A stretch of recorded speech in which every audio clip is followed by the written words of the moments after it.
Petit à petit, on grimpe petit à petit, tout simplement.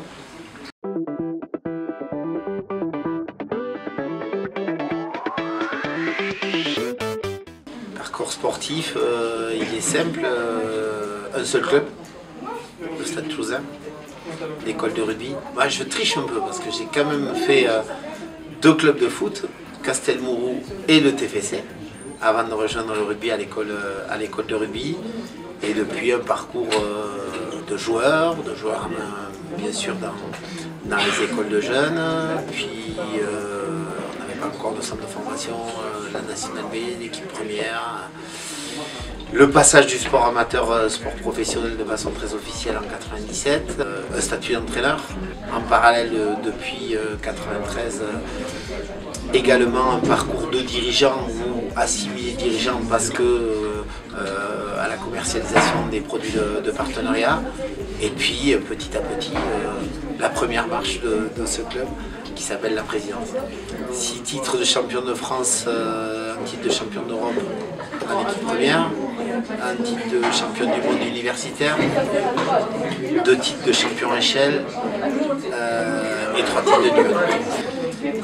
Création de société 93, 24 ans d'existence maintenant, 40 salariés, 3 millions de marge brute, puisque dans les entreprises de services, on parle plus de marge brute que de chiffre d'affaires. 6 métiers autour du monde de la communication et un parcours passionnant sur un plan humain, parcours client basé sur la fidélisation essentiellement. Et une très grosse proximité sur la partie interne. Évidemment, la première c'est le management à proprement parler, sur lequel on se retrouve, il y a 120 salariés au stade, il y en a la moitié globalement qui sont concernés par le monde sportif et l'autre moitié, je prends des grandes masses sur la partie administrative, mais je me retrouve également à diriger un restaurant, une entreprise événementielle, ça je connaissais dans mon métier précédent, qui reste d'ailleurs mon métier. Oui, il y a beaucoup de similitudes. La différence, c'est qu'il y a cet ingrédient sportif, donc une zone passionnelle énorme.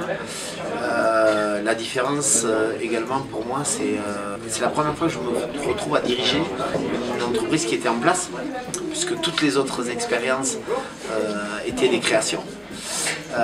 Et donc j'arrive avec un existant et il va falloir que je le mette un petit peu à ma sauce. Encore une fois, on est dans une mutation dans le secteur d'activité du rugby qui est colossale avec l'arrivée de gros actionnaires. On a des résultats d'exploitation qui ne sont pas forcément à l'équilibre sur l'ensemble des clubs, dont le nôtre. Donc il va falloir très rapidement recréer ces équilibres. Et pour créer ces équilibres, il n'y a pas 50 solutions. Soit on baisse l'ensemble de nos coûts majeurs, et c'est la masse salariale, et on a le risque de ne pas être compétitif. Même si on peut optimiser au sein même d'une enveloppe pour être plus performant sportivement, et c'est l'objectif premier, d'avoir des recrutements un peu plus malins, sans critiquer bien sûr ce qui a été fait jusqu'à maintenant, mais on y est contraint et forcé maintenant. Et la deuxième chose, bien entendu, c'est de développer les recettes, avec, on le sait, une consommation du monde du rugby et des stades en règle générale qui est un peu mise à mal en ce moment. Il faut trouver de nouveaux publics, de nouvelles attitudes de consommation. Peut-être que demain matin dans le stade on ne restera pas assis pendant l'ensemble de la rencontre. On a besoin de ralentir, on a besoin de statistiques, on a besoin de data à côté, on a besoin d'animation, on a besoin de venir vivre une expérience client pour prendre des gros mots marketing pendant l'ensemble d'une journée, et on travaille à tout ça avec une amplitude horaire un peu plus importante et pour produire l'ensemble d'un spectacle et pas seulement le match. C'est naturel.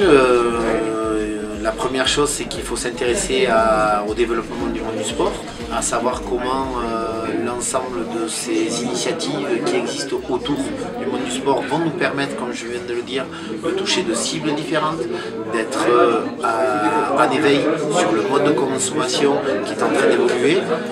Il y a également un gros soutien de la région, qui est une région sportive de façon évidente. Et je crois que le rôle des clubs d'élite et des clubs pro, c'est d'être présent dans ces rendez-vous, pour pouvoir partager de l'expérience et également faire certainement l'état de notre vitrine qui peut paraître un peu plus séduisante que d'autres. Ça, je tiens à le vérifier. Alors, on peut déjà dissocier le monde du sport et le monde de l'entreprise, mais il reste des données communes, c'est l'exemplarité. Il n'y a pas de leader dans un groupe sportif qui ne soit pas le plus bosseur, le plus exigeant avec lui-même, le plus pertinent dans sa préparation. Donc il y a forcément cette force de travail. Il y a peut-être en commun la partie création, qui est l'initiative, la prise d'initiative sur le terrain, la prise de risque sur un plan entrepreneurial. Après, effectivement, le terrain protège de beaucoup de choses, du code du travail, de certaines contraintes qu'on peut connaître en tant que président de club, parce qu'effectivement, on est, et je pense que ça évoluera, on est une entreprise à part. On a des salariés qui veulent s'investir différemment, sauf que quand on commence à ne plus être d'accord, on se réfugie derrière le code du travail et on a quelques crises à gérer sur les sorties d'effectifs qui ne sont pas forcément logiques parce que tu as juste envie de juger l'éthique et l'engagement, ce qui est primordial sur un plan sportif et une évidence qui n'est pas encore complètement, à mon avis, assimilé sur l'environnement du club.